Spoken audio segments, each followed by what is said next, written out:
there's no way there. Like it is like lifestyle. Like you go to an acai spot. We were in an acai spot on the beach in like in the Baharashuka, and we like were grabbing like to like grab some coconuts and walking up and down the beach, and then Noguera is just Big Nog is just sitting right there. Yeah.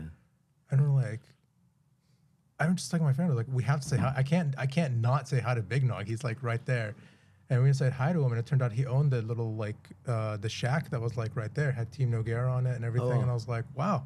And he was just there, just like checking in on like one of his spots and whatever. And he took pictures with us and everything. Cool. Was like the nicest guy. But you don't see that every day, you know. So it's like I always tell people like just go check it out. Just that was great. You went at those times, right? And like since then, I think Dennis has moved to Oregon, and things have shifted a lot. Like once they moved the World Championships, like for Jiu-Jitsu at least, to the U.S., like in 2007, things a lot of people have moved over here, and it's a different scene now, right? It's a different scene. Yeah. So just it's still cool, and it's amazing now, you know, as well. But it's different, right? It's different. The different ages, like the times I went in the '90s to the way different to the 2000s, probably when you went, or teens, whenever it was, you know. Yeah. I went like 2014, 2015, and then 2017 I went back. I wanted to see the south of Brazil. Went to like Curitiba. Went to Sao Paulo again. I stopped by Rio because like you have to. I did like 2 days in Rio. I was telling Kevin because he's gonna go to Brazil this year. Oh, he is? Yeah. Yeah, young he's man. gotta stop like, in Rio. You gotta go. Like, well, enjoy it, man. Enjoy it. It's a beautiful place. Drew just went. He just got back. Like, he did? Yeah, a couple days ago. Super tan now. What's that? He's super tan, yeah.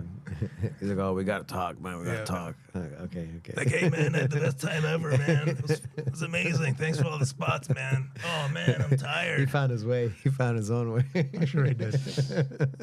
Sure he did.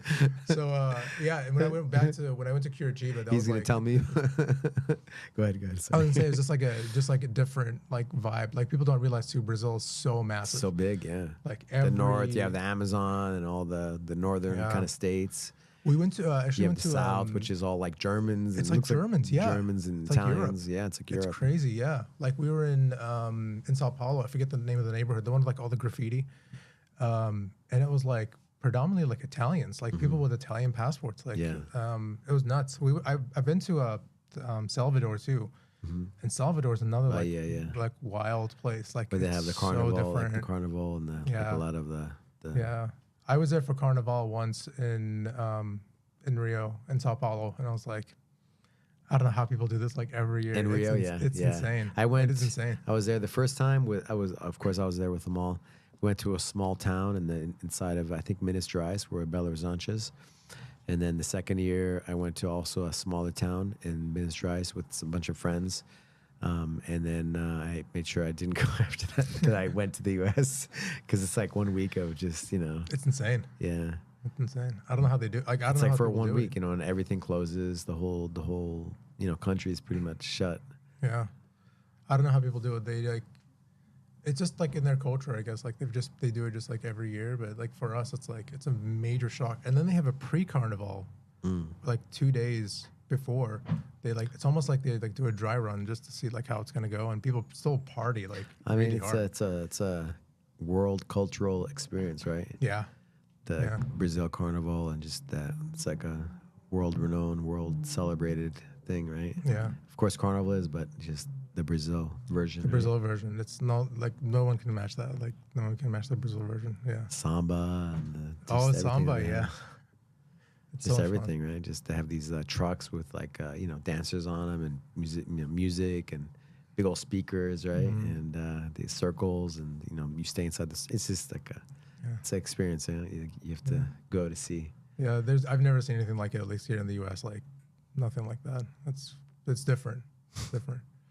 Yeah, it's like an unstructured parade, dance party, everything like all at once. Yeah. Do you think it got you more bought into the jiu-jitsu lifestyle? Oh yeah. And I came back. I felt like I was like almost Brazilian. Like I had like a really bad tan. But I like came back and I was like, oh, I'm gonna have like acai every day. And I was like, it's not the same. And I was like, I was in Colorado, right? Like there's like no good acai. But I was like, yeah, I felt like I'm gonna come back with all this knowledge, and I'm gonna like train like even harder.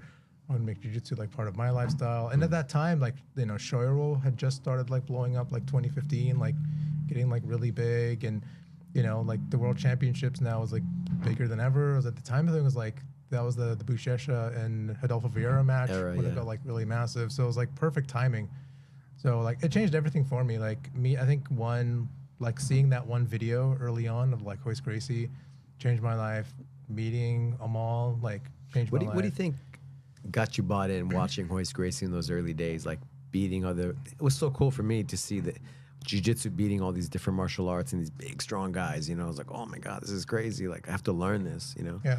What about for you? I think what was really interesting for me is that I had seen like, you know, I grew up in New Zealand. New Zealand is full of, you know, there's a lot of like not anarchy, but there's a lot of like fighting. Like my high school was just like all fighting, and it was people just like fist fighting like all the time. We had like police at our school and everything like all the time. Teachers were getting involved, but we didn't have wrestling. We didn't have any of that. Like that didn't exist, right? Like people played rugby, played cricket, and then like some people like I mean there was a lot of boxing and kickboxing like Ray Sefu and Mark Hunt like Ray Sefu went to my high school. Oh wow. So that was like, you know, it was a big deal, but there was nothing else. Right. So when I watched the video with Royce Gracie, I remember it was his match with one of the karate guys. I can't remember his name. I think it was Keith Hackney. And when I saw that match, I was like, I think it was UFC 3.